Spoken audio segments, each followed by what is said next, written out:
Hello and welcome to a very different episode from what you've been used to hearing here on the Dare to Scale show. Today is a coffee chat, is a conversation between two friends. The friend I'm talking about is Amanda.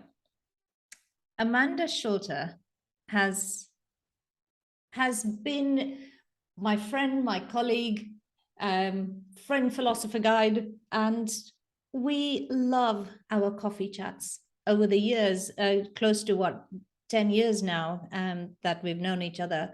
She's become a very, very dear friend, not just to me, but to Evan as well. And we watched her daughter grow up in front of our eyes. It's a wonderful connection. And today's chat is just something that I could not have had with anyone else. And it's such a huge privilege to me that Amanda said, let's talk and let's have coffee. And it's a virtual coffee, I have to say, because we haven't had the chance to sit down and have coffee for a while now. And I thought, well, yeah, how about that? Let's have coffee and let's record this, because let's make the world privy to our conversation. It's a very special conversation, and it gives me a huge honor to introduce to you my friend, Amanda. Amanda, hello. Hi. Thank you so much for that amazing introduction, Warsha. As you said, we've known each other a very long time. We have an interesting relationship, great dynamics. We are friends first and foremost, even though we met more as colleagues. I think our friendship definitely has, over the years, overridden any other relationship that we have with regards to work.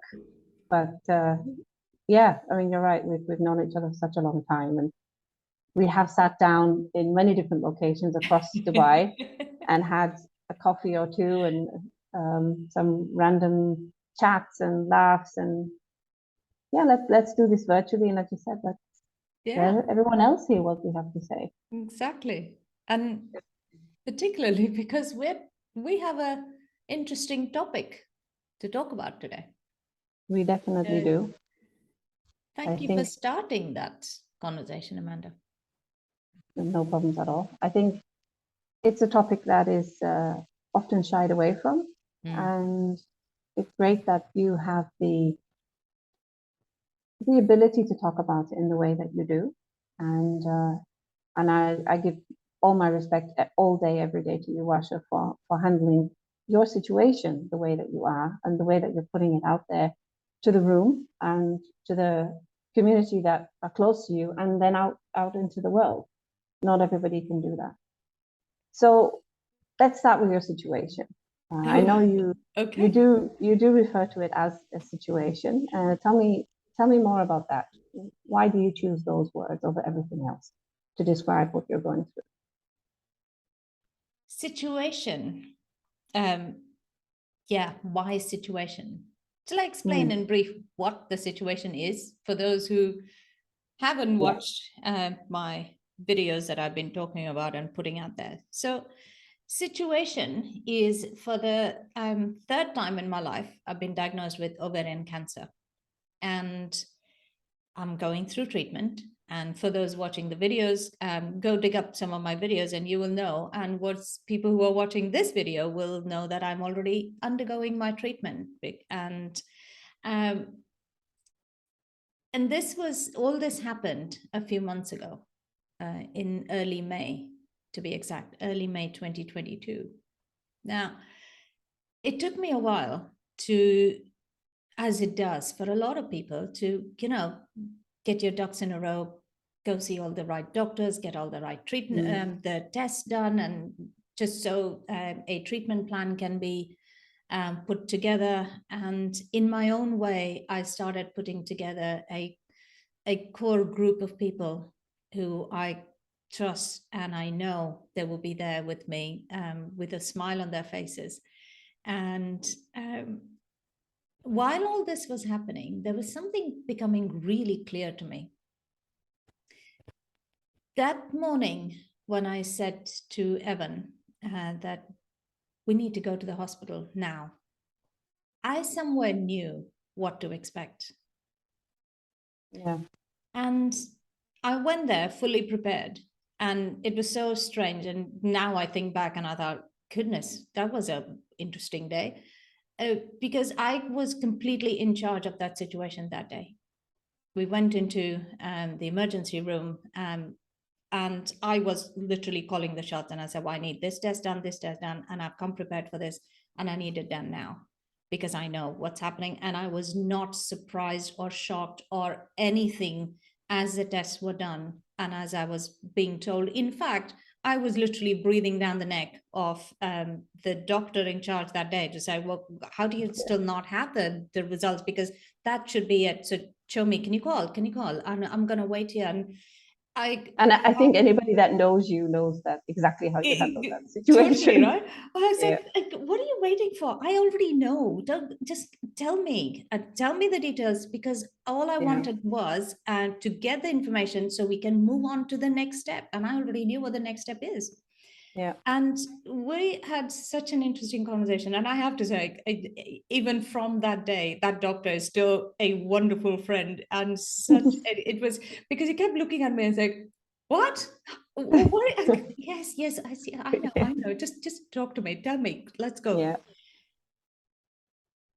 But the one thing that became really clear over the next few hours to me was I was not upset. I was not shocked. I was not sad. I was not angry. I was not grieving. I was none of that. If there was one thing that I was, and I continue to be even today, is look at it as a situation that needs managing and handled. That's it. Yeah. And I thought, what? That's actually really good, because not only is that keeping me in charge of that situation now, it's also helping people around me. Namely, on that day, the only person around me was Evan, my husband, who had no idea what was happening. And he had never, obviously, thankfully, never been in that situation where he even had to handle all this. So he had no idea what to expect and what happens next in this situation. And I thought, well, this is a good thing, because now I am now managing the situation. Yeah. So I that completely took agree emotion out of how to handle this phase. Yeah. And I thought, well, this is a good thing, because I'm going to call it a situation, because the minute, if I call it something else, well, naturally people tend to, we all humans, we tend to place some sort of words like, oh, it's a challenge, it's a problem, or sad event in my life, oh, now this has happened to me.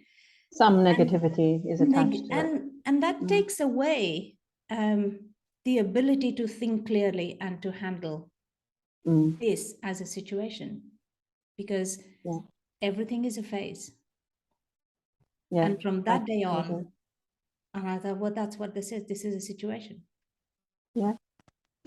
So I completely agree with you. Yeah. I completely agree with you. And I think that's how you and I are quite similar, Warsha, in that respect, that I'm a very logical thinker, very task-orientated person. So for me, regardless of what situation it is, personal or professional, I'm always thinking, okay, what next? I've gathered the facts. This is what's going on. What do I do next? What do I do next? And that's just how my brain works as well. So I totally understand how you're handling the situation and why you are even calling it that in the first place, because that's what it is. That's what it is. You are not your situation. Your situation isn't you. They're two separate things. And I think I love that. Say that again. You are not your situation, and your situation is not you. They're two separate entities. Absolutely brilliant. If you choose to handle the situation in isolation, and just as a list of tasks, what to do next and when is it coming up, then it's exactly that. It's a situation that has a phase, it has a start and an end date. So I completely feel you. I understand how you're handling this, and I think more people could learn a lot and could really take a leaf out of your thoughts and our conversation today, because obviously this is something that millions of people across the planet are dealing with every single day. They are. And just talking about it in this way and not shying away from it and not giving it any kind of label other than Yeah. it is. Yeah. I think a lot of people will learn from that. It's time to normalize this. It's time to normalize this because it's no longer a rarity. Like you said, there are millions of people going through this. And it's time to normalize this and say, even though whatever the situation is, that still, there is still avenues, there is still a possibility. There's always a possibility, even if it is literally for an hour a day or a minute a day, to feel happy and normal and energetic. Absolutely. And we must celebrate those moments and to normalize this. Yeah. And you will hear me say this a lot because that's what this is. That's what I'm looking to do. Yeah. And we're not looking for, oh, so how long is the treatment or what's the prognosis? You know what? All of us put ourselves, every single person on this earth, put ourselves in a spot where tomorrow we could be hit by a bus. Do we go looking for prognosis? No, we don't. We get on the flight. It would be very exhausting if we did. Exactly. So why then Mm. waste our time and energy into worrying about something that, who cares? All Yeah. that matters is today. Yeah. For all of us, regardless all of us. of what we're going through, because all we have is today. Yesterday's gone. And Yes, tomorrow we gone. didn't get yet. So we really only have today to make that is difference. What matters. Yeah. And to make a choice. What are we going to do today? And how are we going to live today? And what energy are we giving out? What energy are we receiving? And I'm definitely from the school of thought that with any illness, your mindset and your outlook and your energy that you give off, you're halfway there already. Yes. Regardless of what treatment you may be taking. Yeah. Your mental being and your strength and how you are in your mind, it counts for an awful lot. I'm definitely from that school of thought, and that's why I remember the morning that we had the conversation, Warsha, the story that you just told of you going to the hospital. I think it was over the weekend, and then we had a conversation at the start of that week, and my first thoughts were, okay, so what now? Yeah. I've taken on your news. Yeah, I remember. Yes, I'm feeling all sorts of things. Yeah. And later I'll probably process those feelings. Yeah. But right now it's okay. What now? What next? What do we do now? And one thing that I am 100% certain of then and today is that your outlook is going to, the energy that you give off, the people that you surround yourself with is going to make all the difference. And I'm vice versa. 100% confident of it. Yeah. Absolutely. Yeah. Yeah. It's so important with, like you said, surrounding yourself with that strong community, that strong circle around you of people that not only you know and trust, but people that you know are going to, you can bounce energy off. Yeah. And that's really important, that you those people that are in your inner circle feel the way that you do about your situation. Yeah. Because not everybody does. No, not everybody does. And one of the things that I was very conscious about, and consciously making a decision on who I am saying yes to come in within my circle. And I still do that because it's natural for people around me, around anybody in this situation, to have friends or friends or family or whoever, to deal with this in their own way. And for some, they deal with maybe anger on my behalf or sadness on my behalf. And the one thing that I said was, with all the love and respect in the world, that's not what is going to help anybody in this situation. So don't be angry. Don't be angry but don't have those emotions out there on my behalf. Because that's not useful. No. And I definitely agree. I'm very much from the school of thought where you think being angry or sad or regretful or whatever, those things don't actually help they're not productive No, towards putting a smile on people's faces. absolutely. So why would you even say things like that?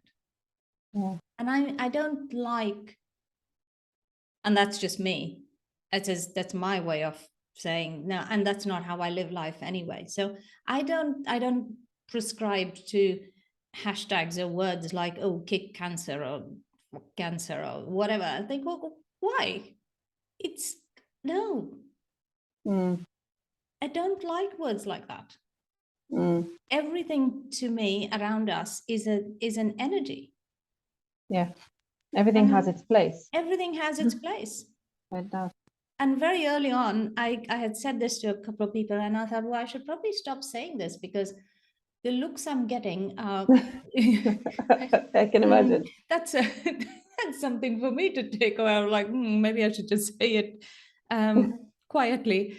But my point on that in the early days was we have the power to manifest whatever it is. Mm, And if we say that we have the power to manifest all the good things, somewhere we have manifested this as well. mm, And the first reaction was, oh no, I don't believe that we voluntarily manifest something like this. And I said, no, of course not. How many times do we go On a about and conscious say, level, of course you today I'm don't. going to manifest something amazing in my life? No, we don't. We just get about life. We just don't realize what energy we surround ourselves with, what energy do we hold within ourselves. And we don't really know the answer to anything. Why do we catch a cold? We don't know. Someone sneezes, maybe we catch a cold. Yeah. Why does cancer appear? We don't know. I'm sure there's a ton of medical research going on, but that's not what I'm talking about here. Yeah, yeah. So I very early on prescribed to the thought that, you know what, if that has happened, I also have the energy, I have it in me to now make a difference, and positive difference for whatever, for curing myself or healing myself out of this, and any number of ways to do this. So I was being very choosy about who I and what energy I let in. Yeah. And that's very important for me. I don't, because that doesn't help anyone. And it certainly wasn't going to help me. There's something I want to tell you. And I know I have told you this. Maybe I have, maybe I haven't. I'm sure I have. Tell me. Anyway, so in the early days, there is something that I adopted as a routine. It was very random. The first time I thought, well, I said it without thinking. And sometimes we just say things. And so this was very early in the morning. I woke up, brushed my teeth, and I have a makeup mirror next to the sink. And I looked at myself. And this is something I've been doing anyway. I look at myself every morning and I think, I really am good looking. And I love it because I love how I look. It doesn't matter. But that particular day, I added something to that sentence. I looked at myself and I gave a huge smile. And I thought, yeah, I do have a wonderful smile. And that smile today is going to make today exactly how I want it to be. And I want it to be filled with this smile. And that's for every single day. Even today, I look at myself in the mirror and say, today is going to be exactly how I want it to be. Because how today is, how I look at today, is what will influence tomorrow. Because does it matter what happened yesterday? No, it doesn't. You can't change it anyway. No. And I don't even look back, and you know me, Amanda. I'm very much the let's look ahead kind of person. I don't. Yeah, me too. I don't look at yesterday and cry about it, because you know what? There's nothing to cry about. Yeah. So that's my first thing that I adopted. That's really cool. Yeah. I think there's so much power in a smile, and if you look at babies, it's one of the first things that they do. And there's always this discussion in the early days. Oh, he has wind or whatever. Okay, maybe he does, maybe he doesn't. I don't know. It depends on the baby, but definitely smiling is one of the first things that they do. And how do they do that? They're just mimicking what you do to them, because nobody looks at a baby and doesn't smile. Unless it's 3 o'clock in the morning and they've been crying for the past 2 hours, then maybe not. But generally, when you see one that's not crying and then generally quite cute, people smile, and of course the baby smiles back. There's so much power, and it crosses, all cultures and languages and everything. And It does. if we smile at ourselves like you do first thing in the morning, then that's already setting the tone for the whole day ahead.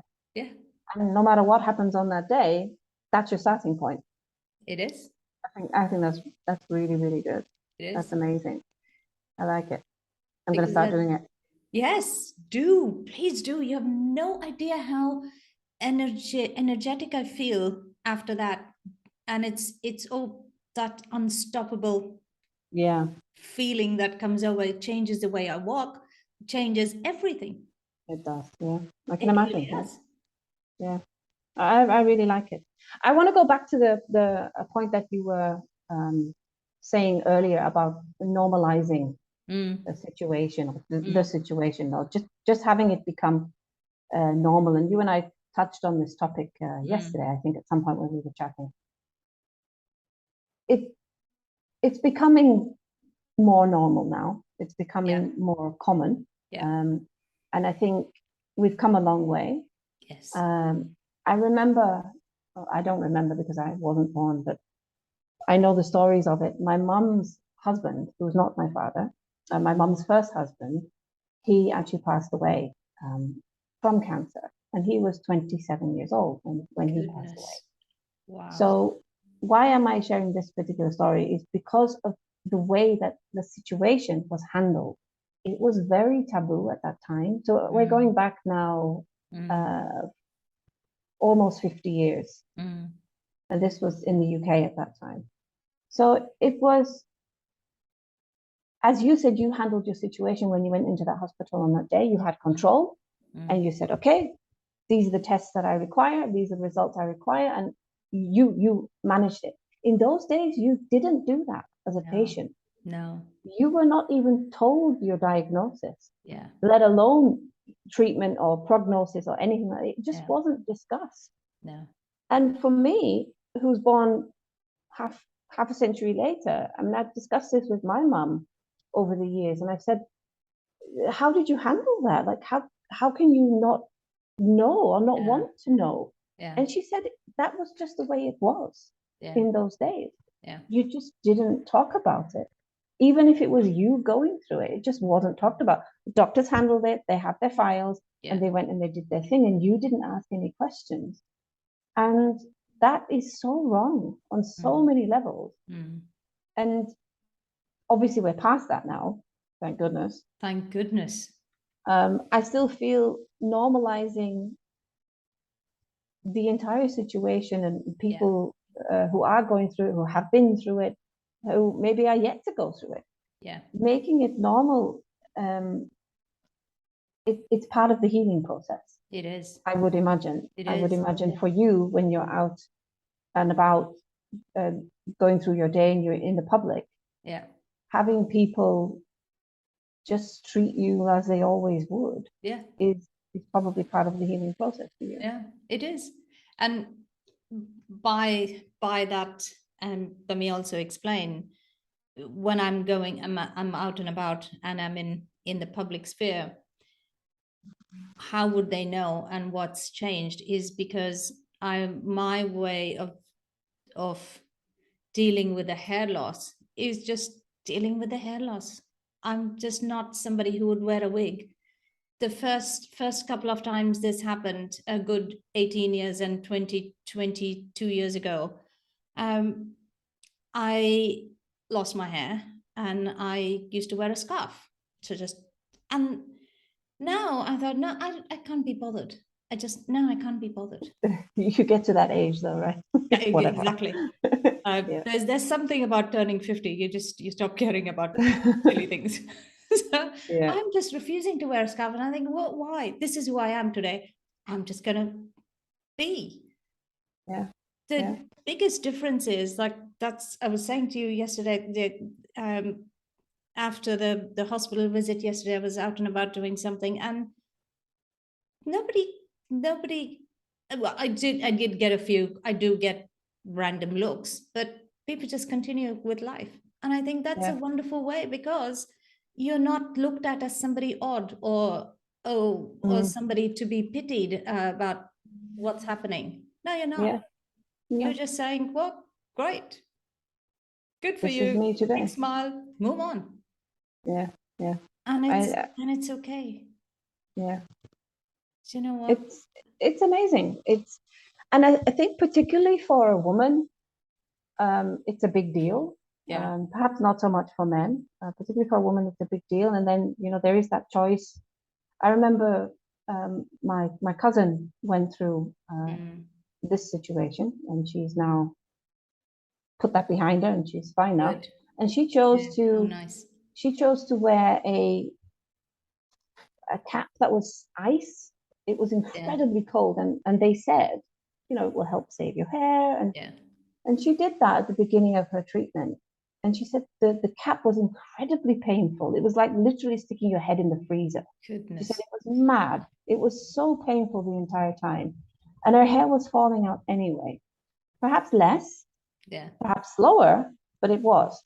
So she did exactly the same as you. She got a few treatments in, and she went, you know what, I'm done with it. I am who I am, and this is me right now. And she owned it. And totally.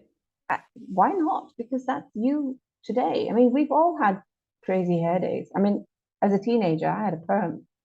That was me at that time. Would I do it again? No way. I did it then. I lived through it, and I grew it out. Would I do it now? No, it's the same thing, right? And somewhere we hope there are no photos. Actually, I think there probably are. I think I was about 14 at the time. It's quite scary. Oh, yeah, there are definitely photos around that. I literally had to get up an hour earlier for school just to do my hair. Oh, yeah. I had very long hair, waist length, and permed. And in those days, I'm talking mid-90s now. Yeah. It's very in to have a spiral perm. Like the spiral perm was the thing. Oh, I remember that. So it was going, yes. My hair was just the corkscrew. correct. Yeah. And wow, my hair was mad.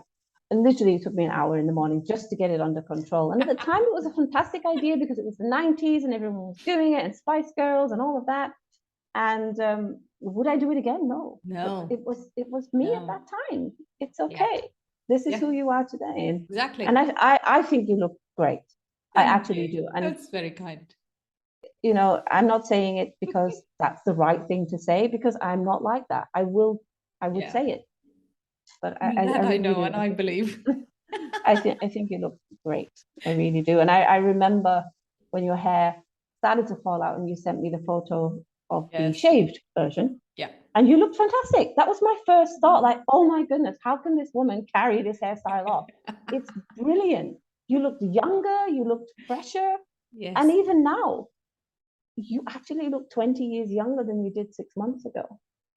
It was I don't know how that's possible, but it's really, it's amazing. And I think you're absolutely doing the right thing. Well, yesterday, Evan asked me this. Says, you're rebranding yourself as a bold business coach. Do you think you'll grow your hair after this is all done? And I said, you know what? You've asked a question that is, I've been thinking about the freedom, the feeling of total liberation, that I don't have to worry about my hair. It's lovely. And I love it. Showers must be amazing. Oh, I'm done. I'm ready. It's wonderful. And will I grow my hair? I probably will, but I may not. And I'm totally enjoying it while this lasts. And, like you said earlier, and I want to go back to that because a few people asked me this. She says, well, as a woman, how do you take this of not having hair? And I thought, well, I don't know if I ever looked at it as a woman, I might not have hair, because first of all, I've been through this a couple of times before. So I knew what's going to happen. I knew what I'm going to look like because I've seen and I have photos from there. So the other thing that I was peeling those layers after that conversation, and I thought, well, probably because we begin to somewhere identify as hair defines how I look, or hair defines some concept of beauty, of whatever. Yes, yeah. But does it? No, it doesn't. Put a smile on your face. Does it matter how long your hair is? No, it definitely matter doesn't. whether you're a man or a woman? Yeah. No, it definitely doesn't. So No, I agree with you. You're right. It doesn't make any difference. And okay, and also let me put it this way. As you know, we have the freedom of doing what we do because we don't move in the corporate circles where you're expected to look a certain way, where you're expected to show up with hair. But should you be? Because you know what, this No. is a reality for a lot of people. Does it define our capability in life? Does it define our ability to play the roles that we play, whatever role this is? Yeah. No, it doesn't. No. It doesn't. And the question that Evan asked you, that's also been going through my mind the last couple of weeks. You know, now you're the bald business coach, and you know what happens in the future. Do you continue to shave or not? But as you just rightly said, on the other hand, it doesn't define what you do and your ability to do what you do. So you're still the bald business coach, but you just have hair. Yeah. So you just add that part on. I've got hair now, but I'm still the same now. person. I'm still doing the same thing, and I still have the same ability.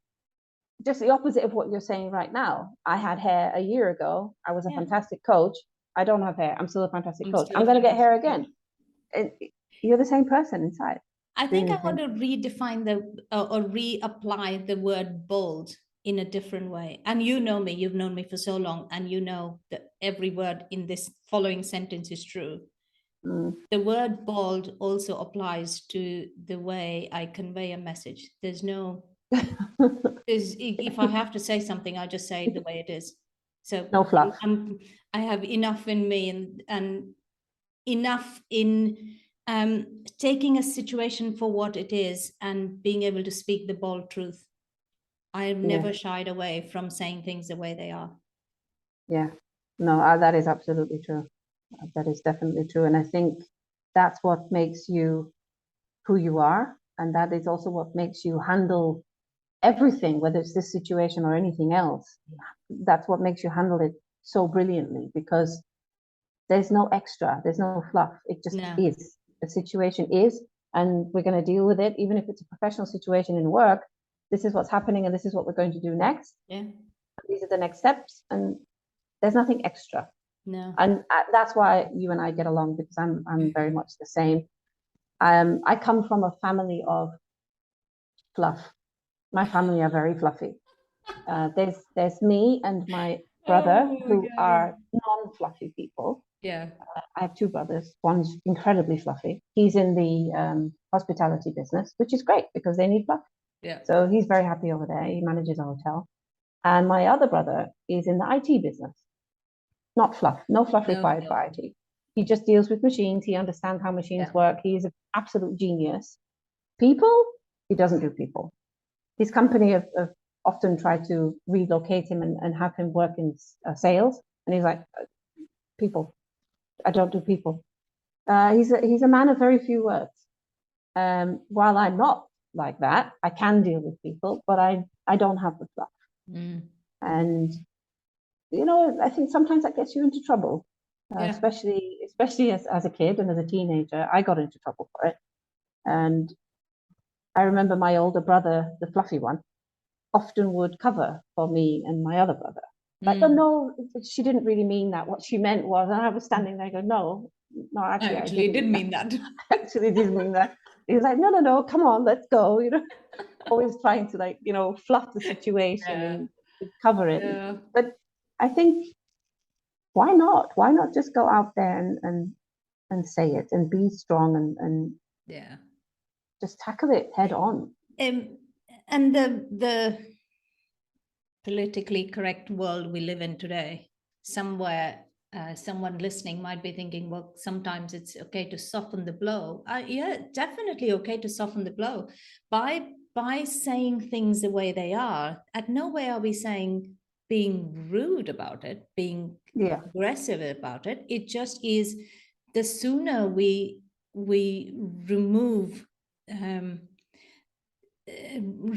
remove, is that remove the right word? The sooner we look at a situation for what it is, the better control we have over it, is all we're talking about. But just saying the way it is, rather than hiding it and covering it, and then we're just delaying the process. Yeah. And you, like you said, you don't need to be rude. You don't need to No, have anger or no, rudeness not at attached to all. it. It's not about that. No. It's And about just saying it how it is. exactly. And this is I go back to this, why I call this a situation is because we're now today talking about a specific situation that I'm dealing with. Mm. Everything that we're talking about can be applied to any situation in life, because isn't that what life is? Mm. It could Just a be, series of situations, yeah, a series one of after the other. situations. Yeah. It could be a situation in a business. It could be a situation as a parent. It could be a situation as a spouse. It could be a situation as a neighbor, as a friend, as a sibling, whatever. Aren't they Yeah. all situations, and aren't they all phases? Because if we haven't seen it like that, then it's equally true that if this wasn't a situation, if this wasn't a phase, we would probably be stuck in some sort of parallel universe loop that we never get out of. But Yeah. we're not. We move on. Life moves We on. do. There are happy days. There are some not so happy days. Yeah. We Every pick day up something passes. every day. Exactly. There's something to be taken forward from every day, no matter Every what single happened on day. that day. Yeah. And Yeah. then there's enough trust in us to be able to deal with the situation. As humans, we are incredibly resourceful. And you've heard me say this a lot of times, that we are at our creative best when sometimes we feel our backs are against the wall, because we have it in us to come out fighting, because that's who we are. We look after ourselves first, and there's nothing wrong in that. Look after yourself first, because and we only think we do it when things are really stressful or anxious. Mm. But isn't that what we do every day? And that's perfectly okay. Own the space. Mm. Yeah. And choose Look who you after surround yourself. yourself with, because that's the other thing that I really learned very early on. And I thought, no, I now know who I'm going to be surrounding myself with at level 1. And Mm-hmm. there are some incredible people in my life who have, for the past few months, have been such a strong support system. Present company included. Thank you very much for really being that person for me. And it's wonderful how my immediate family has really rallied together, and they've formed this strong sort of a fortress around me to say, you know what, we're here. And yeah, that's the other thing. And this is almost like a tip for the family and friends surrounding somebody who's dealing with this situation. And this happened the first couple of times as well that I dealt with this situation, and it's happening now. The one thing that really helps is for you as a caretaker, you as the first defense, you as your first, the family or the friend inner circle, is to keep the smile firmly on your face, to keep the belief that this is a phase, and no matter what, we're here with you, goes a long way in the recovery process. Yeah. So of course you feel the emotions, of course you feel sad, of course, and at no point am I suggesting that it's not okay to feel any of that. Of course we feel that, because we are humans after all. We have all those emotions that we have to go through. It's just some people deal with it differently. Yeah. Well, if you want to shed a tear, probably not the best idea to shed a tear in front of the person who is going through this. Maybe sometimes all that is required is just a squeeze of the hand and say, you know what, it's okay. We're good. We're doing this. Yeah. There is something my doctor said to me.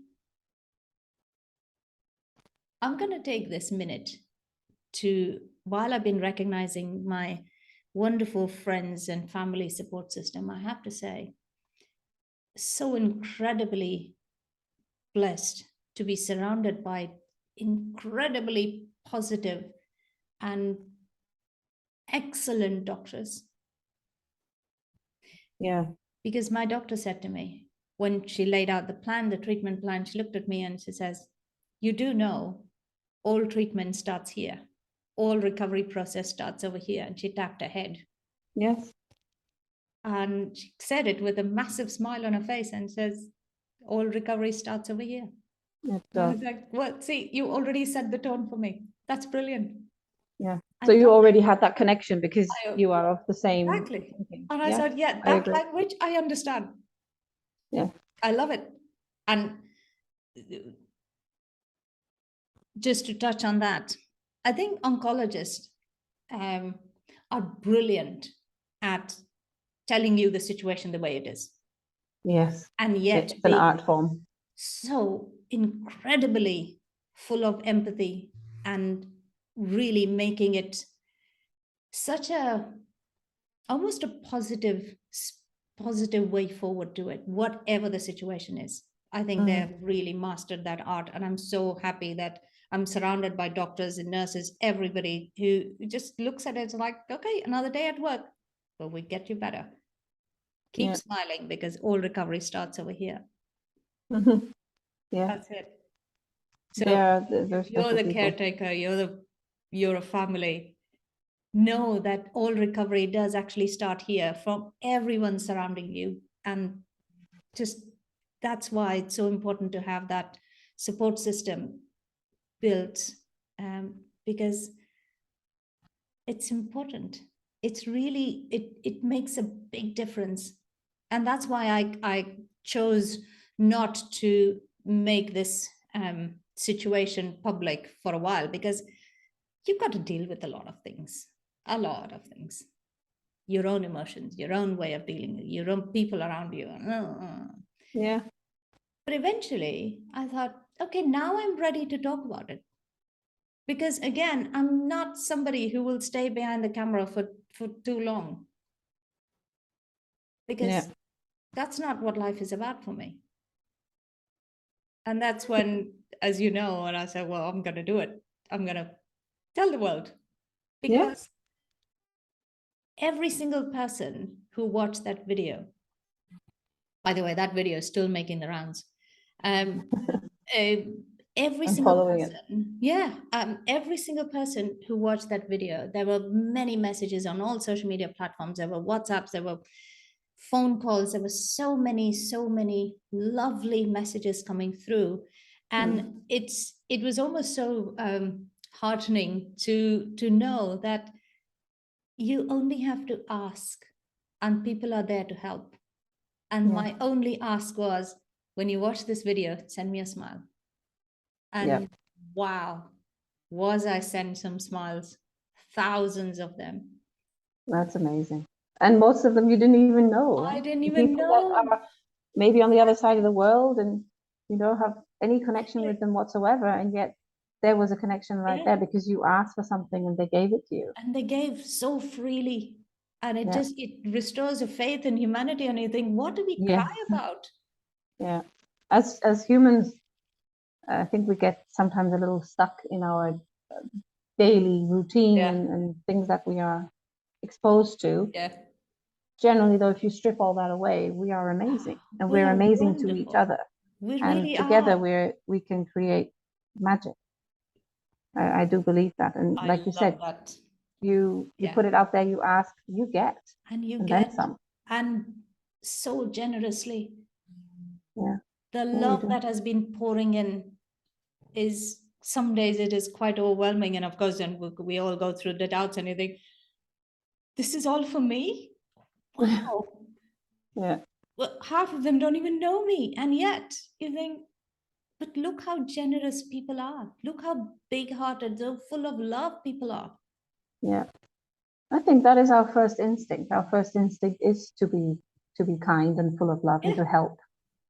I think, there are times when as humans, some more than others, they get distracted and things, other things happen. But generally, we are good at heart, and we are good. we want to help, and you see it in the most unexpected of places. I mean, it's also happened to me a couple of times. There was a few years ago, I was in a car accident and I couldn't get the door open and my daughter was in the back. I don't know if you remember this, but I do remember. and I couldn't actually open the door. It was a truck that hit us from the side, and I was like panicking. And of course, I knew she was okay, but I couldn't get the door open because the car was so damaged. Yeah. And it was rush hour, peak time, school run, get to work, busy, traffic. The whole of the main road that I was on stopped, and at least 8 or 10 different people got out of different cars and said, how can we help? Oh, look at that. And I was just like, Amazing. wow, that's amazing. Yeah.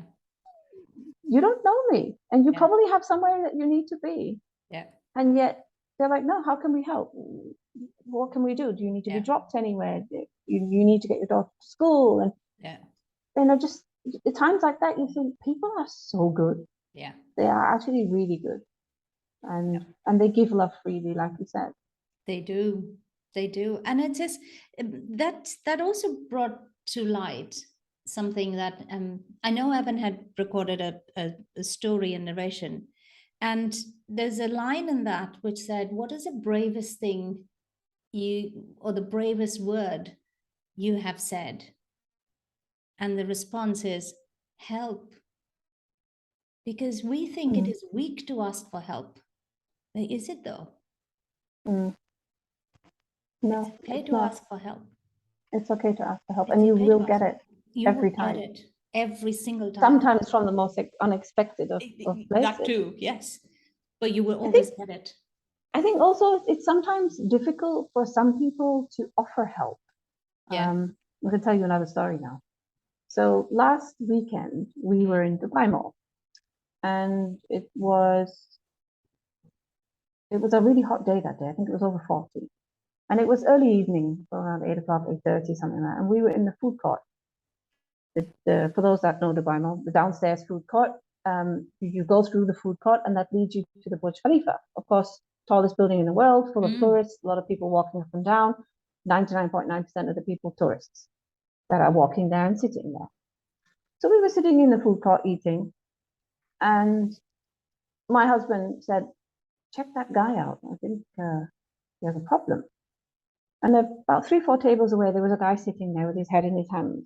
And I thought he was alone at first. So we observed him for a couple of minutes. And we saw that his wife had actually gone into a coffee shop to get a bottle of water. And there was a very long queue in that coffee shop. And she waited. I actually would have just gone to the front and said, can I have water, please? Yeah. But anyway, she was waiting in line very nicely. And then she went back to him and she gave him the water. And the first thing he did was he put it on his pulse point and on the back of his neck and on his head. And you could really see that this guy felt really rough. And I said to my husband, I think it's probably to do with the weather. There's a lot of tourists, they come to Dubai, they don't realize it's very hot, it's very humid, they're very excited. They go out and they do lots of things. And then all of a sudden, it was really humid that night. Yeah. And I think they'd come in from outside. So he clearly wasn't feeling very well. And I saw her go up to the security guy a couple of times. And I don't know what she said. And then she came back and she went again and she came back. And I said to my husband, I think they're waiting for something. Maybe she's asked for one of these golf carts that comes around, or I don't know. So we observed him for another few minutes. And I said to Mark, I'm going to actually go and ask them if we can help. And at first he was like, really? Don't you think that's a bit weird? Maybe, but I don't care. You know, he clearly is not feeling well. They're in a country they don't know. Yeah. They're visiting. So I went over and I said to them, can I help? Is there something I can do? And she said, yeah, he's not feeling very well and I don't know what it is. And I said, well, my guess is it would be the weather or the humidity. And yeah, we're tourists. We arrived yesterday. And so we actually ended up dropping them at their hotel, which took us about an hour round trip. And yet, if we wouldn't have done that, they would have waited 3-4 hours for a taxi, as it is in Dubai Mall at that time. Goodness. And there's no way he could have done that. Yeah. And they were so grateful. And they were like, wow. And, you know, we don't know what to say. And what can we do? And we were like, nothing. It's fine. It's okay. I mean, we were leaving anyway. And, it's, you know, it's not a big deal.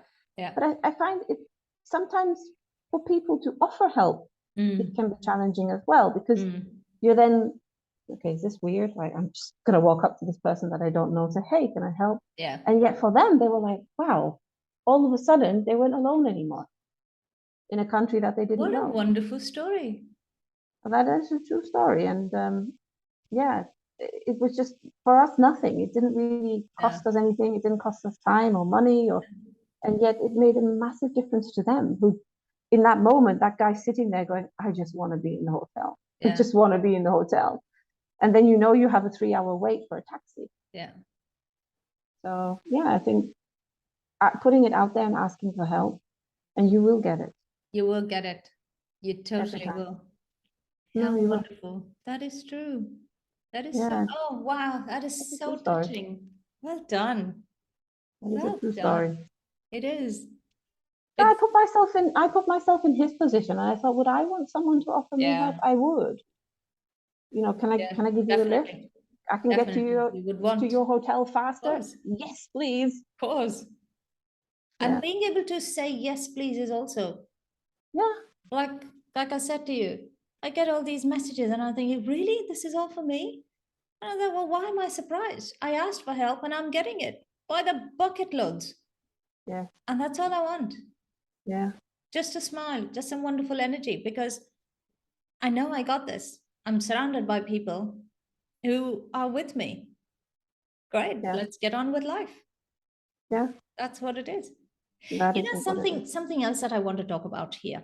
I want to use this opportunity, this platform, to say, like we were talking about normalizing things. Mm,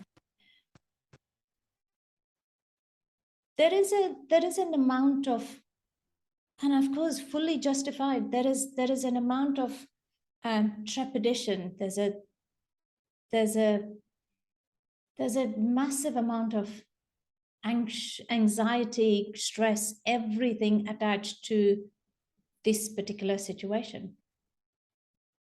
Just the word cancer brings shivers down people's spines. yeah. And again, we would rather avoid talking about it. We would rather avoid not knowing, which is, I don't want to know. And yet, I think so if I were to just talk about my story right now, having been through this twice now, somewhere we become very aware of our bodies. We know what needs to happen, and we suddenly think, yeah, that's not right. I need to be checked. Being aware of our body, and I'm really, really hoping and wishing and praying that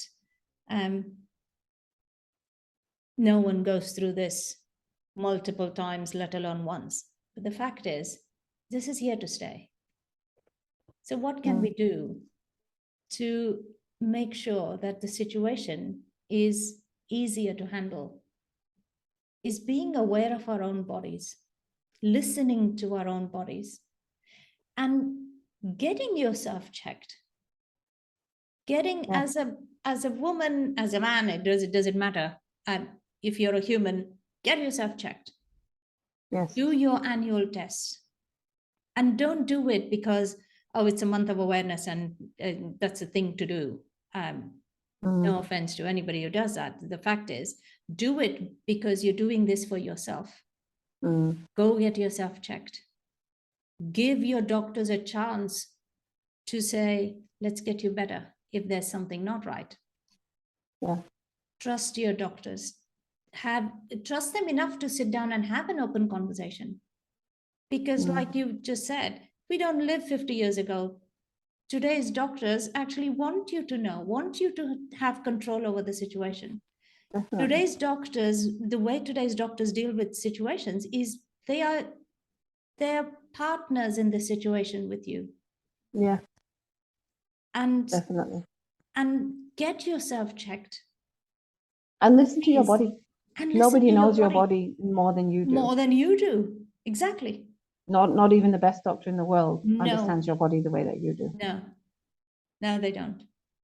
And it's so good that there are so many countries that are taking up this initiative. And okay, I'm going to talk about ovarian cancer now because that's the situation I'm dealing with.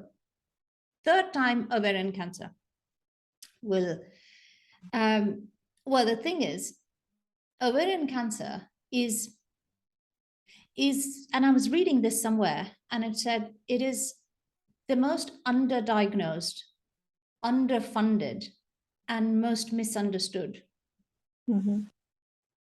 in terms of women's cancer. So I don't know at what level this is true, or what level, or if there's several more layers to be peeled over there.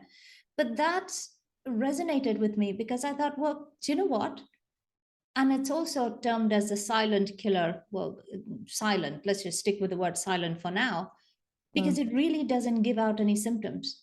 You don't know what is happening till the time where it may be a little bit too late, or maybe a little bit too, which creates a slightly longer situation, journey, whatever you want to call it. And that's even more important to why you should be going through your regular checkups. Yeah. And as it happens, we're recording this in September. I think the episode will be released in September. March and September are, in different parts of the world, taken as awareness months for ovarian cancer. But how many people know about it? Because it's not fashionable enough yet. Yeah. Because I don't know why, because it doesn't have a fashionable color to be associated with. Yeah. Do you know the color that is associated with ovarian cancer is teal? How many of us know what teal even looks like? That is my favorite color in the whole world. I do. I'm glad you do. Tiffany. I'm thinking Tiffany right now. Tiffany, yes. So teal is the color, but how many people actually know what happens?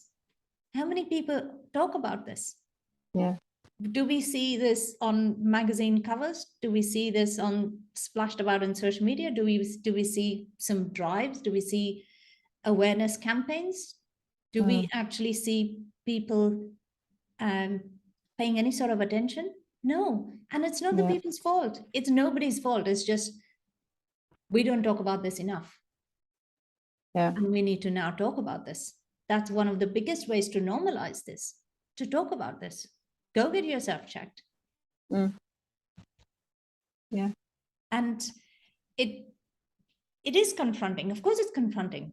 Even listening to me talk about this is confronting to a lot of people, I'm sure. I'm still very happy that they're still listening to this conversation. Yeah. Because at no point can we never lived in that sort of a world, and yet we think we do, because every time something happens, we think it's going to happen to someone else, never me. Yeah. Someone's house get burgled, oh, that happens to someone else, never me. Someone gets sick, oh, that happens to someone else, never me. No. Yeah. You are that other person to someone else. Of course. And there's every chance it will happen to you. Have we ever gone through life thinking, oh, I'm never going to get a cold? Great if you don't. And yet it's okay if you do. Because now we have normalized a cold, a common cold. We even call it a common cold. I think even if we look at the pandemic, we've normalized COVID. Yeah, that too. I don't think there's a single person on this planet that hasn't had it. Yeah. And yet it's, it's just one of those things now. It's integrated into society. I mean, yesterday my daughter came home from school and she was like, oh, my friend's got COVID. 2 years ago, we'd be like, oh my God, what? Really? Oh, we'd all be panicking and there'd be lockdowns and oh my goodness. Now we're like, oh, she's got COVID, so she's off school and she'll join online for a couple of days and then she'll go back. It's normal now because we're living it and it's visible and we talk about it. I mean, my goodness, have we talked about it for the last 2 years? And now it's just is. It is. And I agree with your point. We need to talk about it for it to become normal for us to just see the word and to register it and say, oh yeah, it's visible to me. And it doesn't matter who, and by that I mean it can no longer be looked at as, oh, this is a woman's cancer, so women need to pay attention to it, because it affects lives across the board. Everybody needs to pay attention to getting yourself checked. Encourage people, and after hearing this, if one person goes and gets themselves checked and returns home with a smile to say, yes, I've done it and I'm okay, I'll Yeah. be very, very happy. Yeah. Very happy. It's about time we started talking about this. Yeah, I completely agree with you. I do have a question for you, Oh, Warsha, yeah. that's been sort of burning in my mind for the last months, actually. Mm, As you said, for somebody that's going through this for the third time, mm. what are you applying now in your current situation that you've taken from either or both of the previous times before? And what have you decided to not do or say or carry forward? How is this one different to the other two, or is it not? Ooh, Is it exactly the same? ooh. Oh, So what what a do you learn each time you go through this? brilliant question. What did I learn each time? What are you now doing that you're saying, I did it then, that was amazing, I'm doing it now, or I did it then, not going to do it now, or that could be anything from vitamins that you're taking to water you drink to people you surround yourself to anything at all. Is there anything that for someone that's going through this multiple times, because there are people out there that are going through this the Yes. second, third time like you are. So Yeah. what are you carrying forward and what are you choosing to leave? What am I carrying forward? And what I did then, the first time, second time, and now the third time, is making sure that I give enough time for myself for exercise, keeping my Mhm. body active, Yeah. exercise, and keeping my brain active, because I was working throughout then as well, and I'm determined to work through this. I Mhm. need that space because that's one space where my energy is focused on something else that I love doing. And that's a Yeah. great way. So even if it is for an hour a day, it gives me enough energy to then think about the situation. And today, what do I need to do? Mm. So it's important for me to have that normal, and I say it in quotes, is just normalcy with a working Yes. day, working week, even if it is now my working week has come down to 3 days a week. And that's Yeah. okay. That's three Yeah. days more than I thought it would be. And that's just amazing. Yeah. So I continued working then and I'm continuing to work now. Mhm. Exercise is hugely important because exercise, and whether you're going through a situation or not, it is great to exercise anyway. It changes how you look at life anyway. Just it's a Definitely. great uplifter. Yeah. Getting some fresh air, going for walks, getting some exercise done, and vitamins. Yes, getting through your supplements and uh, being religious about it. And I say religious, I don't mean any other way than to say putting some sort of a discipline around it. Yeah. Putting some sort of a discipline around your day helps. Yeah. Um, something that I'm choosing this time not to do is worry myself with covering my hair. And that's something I did the first time, didn't do it the second time, definitely did it the third time when I started losing my hair and said, okay, that's one thing I don't want to deal with because there's one thing less to worry about. I just went and shaved my head, as you know. I said, just okay, because I have Let's to do it. say, and this is such a random thing, most people, and I said this to a couple of people and they looked at me and thought, that's a weird thing to say. And I think, yeah, because it's a weird situation. There are very few things that are annoying to me than waiting for that hair fall to go Because it's through its coming. progression. It's Oh, actually coming. There's nothing really goodness to do. me. It is one of the most annoying things to think, oh, good, now I have hair on my back. Oh, look, there's hair on my desk. Think this has to be the most ridiculous thing ever. Just no, I'm not dealing with that again. Just get it out, Yeah. Yeah. shave it, and be done with it. Yeah. Did I look at my hair and think, oh, wow, I do have a lot of hair, and I always think my hair is thinning out, but no such thing. We have When you see a it lot in of the hair. sink, Yeah, it's a lot. done. Yeah. So that I said, no, I'm going to do it because I don't like fuss like that. So that's out. Something else that is almost like a renewed memory and renewed skill that I'm bringing forward again. And I have to say, this has to be the funniest thing. And I thought, I'd forgotten that entire situation. Mm. You know, you lose hair, and you, along with that, you lose your eyebrows as well, not just hair on your head. And suddenly you realize, wow, I look really bland. Yes. And I need to start painting my eyebrows again. And when I say painting my eyebrows, it's literally putting some shade. All I do is I have black eyeshadow, powder eyeshadow, and I paint that over my eyebrows with a brush. There you go, like that. There's a brush, there's a black powder eyeshadow, and I literally paint it over for whatever little hair I have on my eyebrows, and that's it. Yeah. And I thought, And wow, that in itself is a skill. It's a skill. And a requirement for anyone going through what you're going Totally. through. And it's wonderful suddenly to see your face transform, and I think, oh yeah, okay, that looks a little bit like me. And so it was so funny. I thought, oh Evan, look, I had forgotten I used to do this. Hold on, I have the brush and I have the powder eyeshadow. Today is my win for the day. I'm painting my eyebrows. You have eyebrows again. I have eyebrows again. These are small things, but incredibly important, right? Yes. Because Yes. I think as humans, when we put a face together in our mind, whether that face has hair or not is really neither here nor there. But eyebrows, that causes us to go, oh, that's weird. Yeah. I look weird when I look at myself. I think everyone at some point has shaved their eyebrows. I know I did. When I was a teenager, we were doing it for a joke, and it seemed really funny at the time. It was a really good idea at the time, but anyway, we were 12 years old and we were doing a sleepover, so it ended up in eyebrow shaving. And that's weird because, you know, at 12 years old, you don't really know how to paint your eyebrows back on. So I literally just had to wait for them to grow back, and it just looked so weird. The group of friends that I had that were with me that day, we all just walked around looking really bizarre until they grew back. I'm sure you did. And it's so important part of the face to put the face together.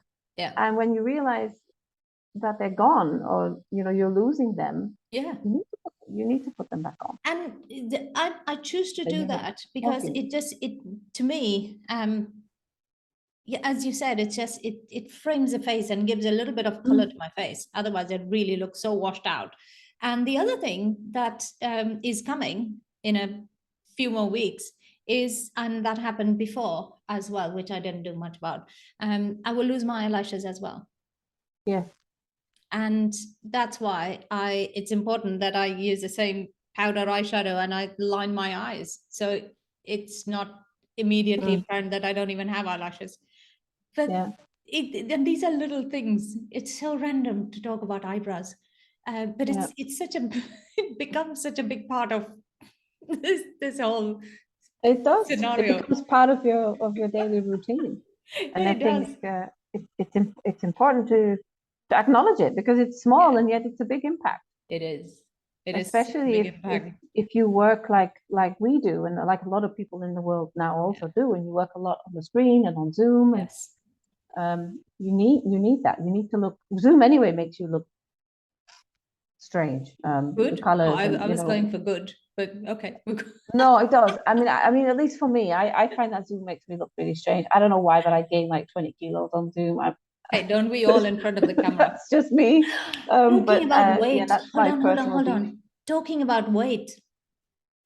That's something that happens, and it's happening to me. And yet I'm okay. Drink a lot of water, because dehydration is a thing, and you realize how quickly your body can get dehydrated. And also because you're given a lot of steroids, your body responds to it in a different way, and you do feel the swelling, you feel your face, the shape of your face changing. You will gain a little bit of weight. But eating healthy, being very conscious about how you keep yourself active and eat healthy and drink a lot of water, also goes a long way in that recovery process. Because I've recently, for those who don't know, Amanda, you do know, for those who don't know, Evan and I went through the past 3 years, where we realized that we love each other so much that we didn't see each other growing about 20 kilos more than we were when we met. And I thought, what happened to us? How do we not see each other looking like that? So we we decided, that's it, we're going to get fitter. And recently we realized that each of us lost about 22 kilos. So Wow. already we were feeling very good about the whole thing, and I'm determined to make sure that still continues, that him being healthy. And it's not about losing a certain number of kilos, it really is about getting to that healthy body weight, getting to the place where you feel good about yourself. And Yeah. to be fair, we love to eat, so there was not a time when we weren't feeling good about ourselves, because we were totally happy. Yeah. Yeah. So, Yeah. yeah.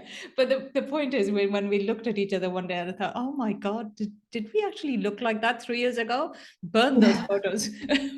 I mean, even for me, when I see photos of the two of you from a few years Yeah, ago, it's surprising, because when you see each other every day, where even if it's only on the screen, you don't exactly. notice as much. Mm, But when I see photographs from then, I mean, what I said earlier is absolutely true. To yeah. me, you look 20 years younger than you did a couple of years ago.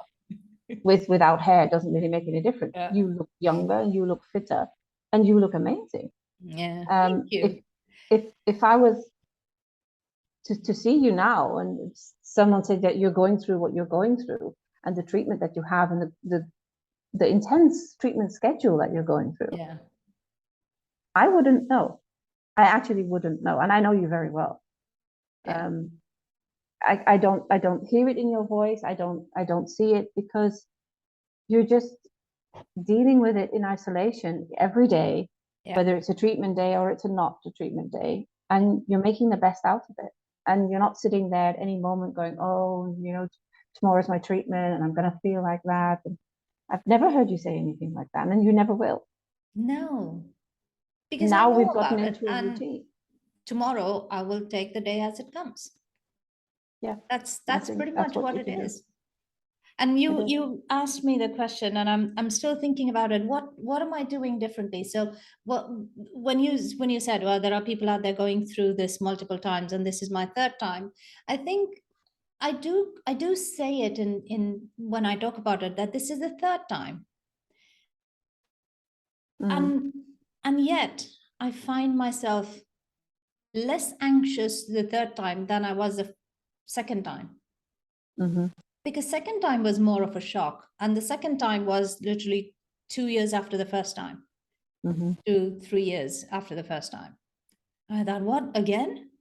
And now 18 years later, I'm a little less anxious about it. I don't know why.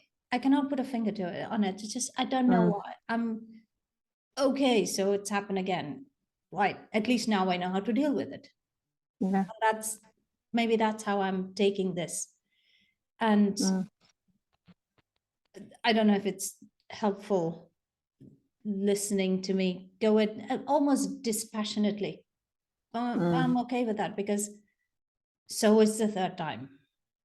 The wonderful thing is medical technology, the way doctors deal with this, the way care is available, everything has changed dramatically in the 18 years. Yeah. So Definitely. today's experience is very different from what it was 18 years ago. Yeah. So one of my ways of not basing what today's experience might be on what it was 18 years ago is actually helping me. Because if that was the case, then I would be worrying about this a lot, because the second time was particularly difficult. It really was a fairly challenging phase of my life. But if I were to think, well, all that happened 18 years ago, so there's every chance all that will happen today, I'd be a mess. So again, coming back to taking this every day as it comes. Someone asked me last week, and I met somebody, and it was a question that came through, and so how did you deal with the anger? And I didn't quite get the question, and I thought, well, what do you mean, like temper? I do have a temper. At least did. And then I went through my own lot of evolving and whatever. So I'm a very different person than I was in my 30s, 20 years ago. And she looked at me and said, no, anger that this has happened to you. But where are you directing that anger, if you were to have it? And why would it help you anyway? Yeah, and that made me sit back and think, well, was I angry even the first time or the second time or the third time? That's just something that emotion didn't even come through. It was more shock that, oh, this has happened, than why me? I was never angry at the situation, even then. I was not sad. I was not angry.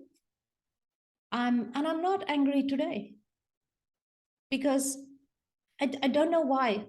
Because I was asked, I said, well, why not? And I said, well, I don't have an answer to that, because I'm just not angry about it. I've never, again, the third time, something that does not happen in the 3 times is me asking why me. And I don't know if there's a right or wrong or why response to this, but I do know that that is one of the most recurring questions that a lot of people ask in whatever scenario, particularly with cancer. But why me is a question that a lot of people ask themselves, because I don't know, what might be a fairly grave situation for me might be something so simple for someone else. So this is a relative situation. It's very subjective, isn't it? Yeah. So I have no answer to that. I've not asked myself why me. I've not cried about it. I was anxious when I was like, oh, that starts again. And I like, okay, how do I deal with this? And don't get me wrong, I did let it out and had a good cry, but that was good. And I thought, well, I'm gonna have a good cry. And I felt so much better after it. And I thought, okay, fine, at least that's out. What's next? And we move on. So I'm not saying that I'm not allowing emotions to flow through. I'm allowing every emotion that appears to have a place, to acknowledge it, and also say, okay, your role is now done. It's now time for me to move on. I'm just saying what emotions have made an appearance and which haven't. Anger has not. Incredible love for myself has.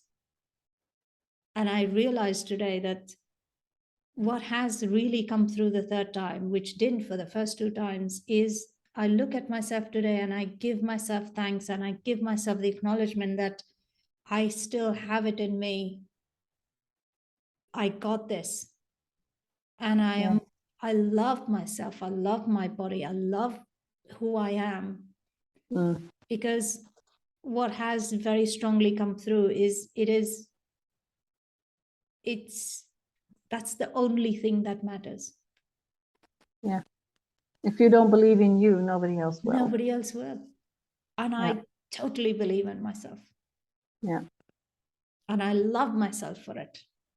I love the fact that I wake up every morning and I believe and I know that as long as the sun rises every morning,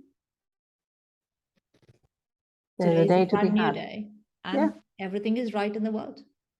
Yeah, definitely. I think there's a lot of power in that, regardless of what you're going through, whether it's something physical or emotional, or if you don't love and respect yourself, it's quite a cliched thing, and yet it is absolutely true. It is. If you don't love and respect yourself, then how can you expect anybody else someone else to do it for you? Yeah, you're giving off that vibe into the world every single day. And I think the way you choose to go about your day and almost reconnecting with yourself on some level, because of the situation that you're in and what you're going through, and you cut yourself some slack for it. Yes, it's okay. I mean, yes. we've said this before. Some days are different. Some days are slower. Some days are faster. Some days, boom, you're on fire. Other days, you're not so. And it's okay. Yeah. Everything is okay. Cut yourself the slack. It's fine. And, I think it's amazing that we as a company and we as colleagues and as a team have managed to find a way to work around your treatment schedule. Yes. So what? You're on fire for 3 days of the week, the other 2 not so much, and that's okay because we're working with what we have.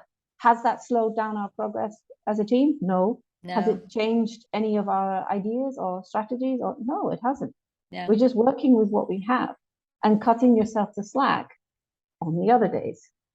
And I think that is incredibly important as well, because if you were to set out on this journey saying, no, it's not going to change anything, I'll be working as I was before and nothing's going to change, I don't think that's true. And it will change.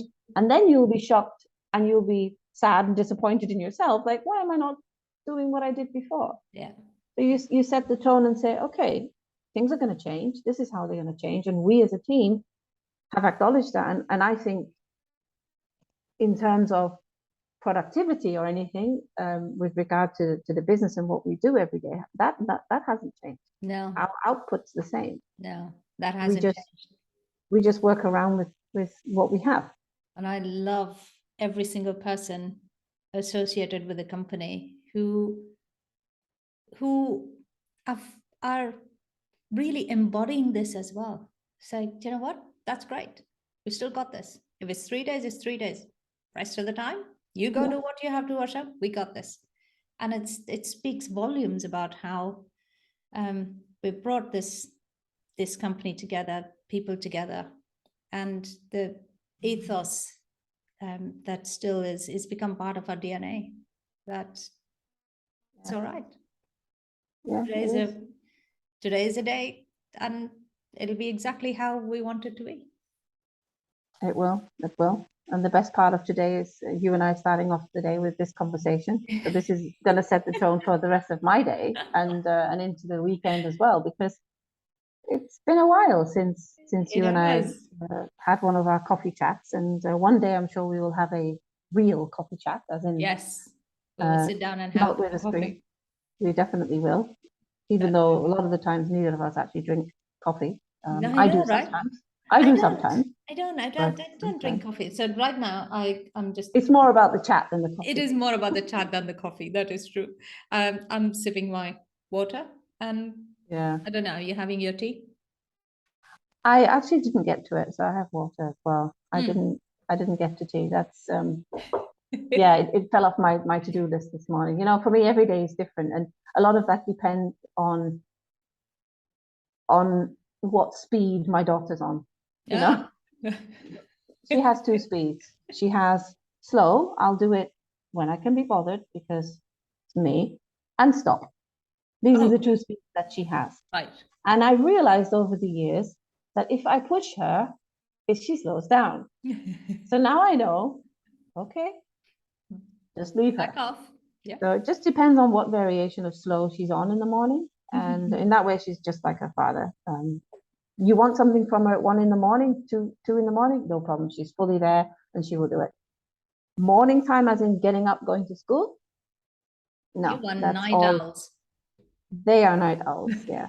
I am definitely more productive in the morning. They are more productive in the evening and at night. But yeah, so today she was on a bit of a slow. So yeah, that's why my 2 minutes to make my cup of tea before I joined didn't happen, because they were taken for something else. While we're talking about your daughter, I have to say this. Right here on my desk is a plant pot with succulents in it. And those succulents, and there's a card attached to it, handwritten, hand painted and everything, which were a present from Amanda's daughter. So Amanda, that sits here and they're doing so well.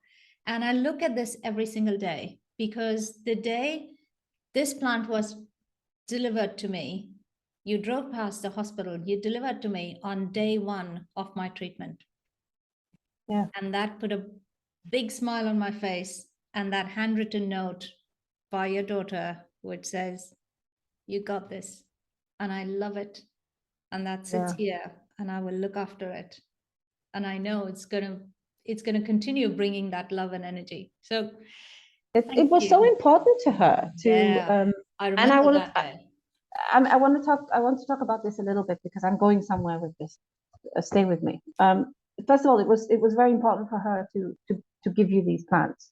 She's a plant fanatic, and it was very important for her that you have plants as well. She remembers, as you said, she's grown up with us in the company, and she remembers going to the office that we had and how many plants we had. So that's very strong memory for her. One of her childhood memories. Oh, all the plants were there in the window, and so it was important to her. And it was incredibly important to her that she created this card, this gift card. And I don't get involved in anything that she does. I don't tell her what to write or what to say or what colors to use. I mean, she's old enough and smart enough to know what she wants to say. And sometimes she blows me away. I think, where did you get it from? This plant your dreams that she wrote there. I was like, wow, that's brilliant. I said, did you see it somewhere? She was like, no, it's from my head. I just thought it was a nice thing, and plant your dreams, right? And I just thought, wow, if I'm doing something right in my life, if I'm bringing up this human being, then I'm doing something right, because this is amazing. If she continues to think like this, then my job is done. And I'm just so proud of her in that way, that this is her outlook on life. She has so much love to give and so much good energy inside of her. It's phenomenal. I don't know anyone else like her. She's amazing. And I'm not just saying that because she's my daughter, because of course she's amazing, but she really is. She just has this personality of love and energy. Yes. And what I have noticed with her over the last maybe week or 10 days. So obviously there's been people in my close family that have dealt with cancer. And Mercedes was either not born, or she was of an age, particularly with my dad, that she didn't really understand it. She was only 4 years old. So we made the choice as a family to not tell her. There's no point to tell her something that she doesn't fully understand. So we left it, and nothing was ever discussed. Now, of course, because we work the way we work remotely, she's very involved in what I do every day. She's very involved in the company and the podcast. And I mean, it's crazy what she knows. So of course she's used to seeing your face. And she saw the day before yesterday, I was working on something on the screen, and of course she saw your image. And that day when we drove past the hospital to deliver those supplements to you, she wanted to know why. What's wrong? Why is Warsha in hospital? So I made a choice on that day. I thought, either I'm going to keep it from her again, or I'm actually going to tell her. And so I, of course, broke it down into the most simple way that I can to tell a 10-year-old.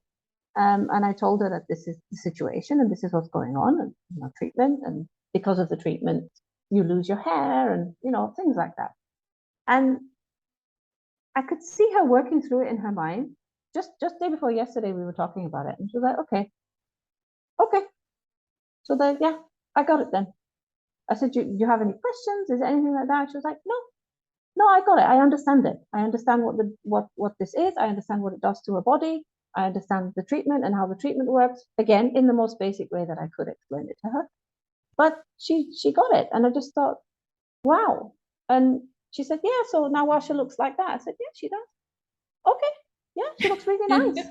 She looks really nice. I really like her lipstick. I was like, yeah, it's really nice. And I just thought, if your story can make an impact on her life and how she looks at anyone going through this, and she can then spread that on, then amazing respect to you as well, Warsha, because you do impact everyone around you, even the small people. And the small people, the kids, they take on a lot more than we give them credit for. They do. Well, if that means if I have helped somebody get a different perspective on how to deal with life, then I think today has already been a victory. Definitely. How wonderful is that? Definitely. Again, as I say, and we all have it in us. If we can bring about the tiniest of change in someone else's life, then what a great purpose it is to live the way we do. Yeah, That's I been completely agree. absolutely phenomenal. Thank you for sharing that story. Thank you for having coffee with me today. Coffee without coffee. Yeah. Coffee without coffee. It means Coffee a chat lot without because we tend to we're very similar in the way we think, and we're unafraid of peeling back some layers. We're unafraid of just talking about what needs to be talked about and putting it out there and say, what, you know what, this is what life is today, and we'll deal with this. Important thing to remember is to keep saying, not keep saying, but really to believe that we got this. We got this, and we got today. And not because it's a hashtag or because it's the thing to say. No, but we got because this. you really believe it, and I do.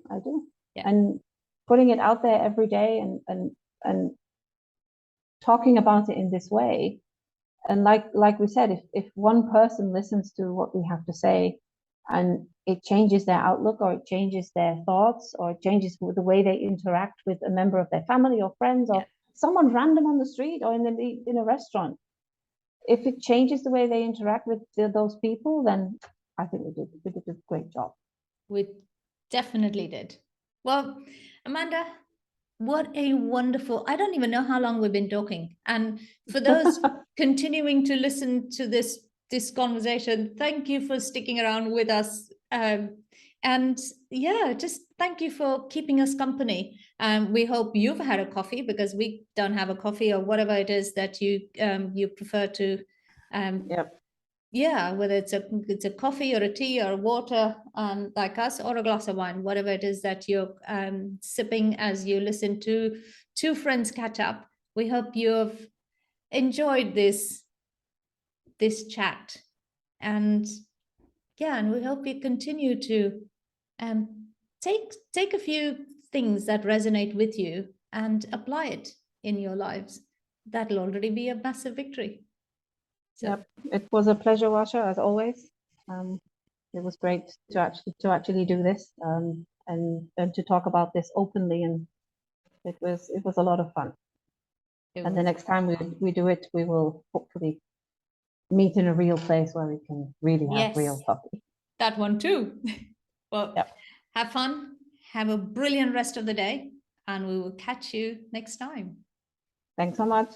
Bye.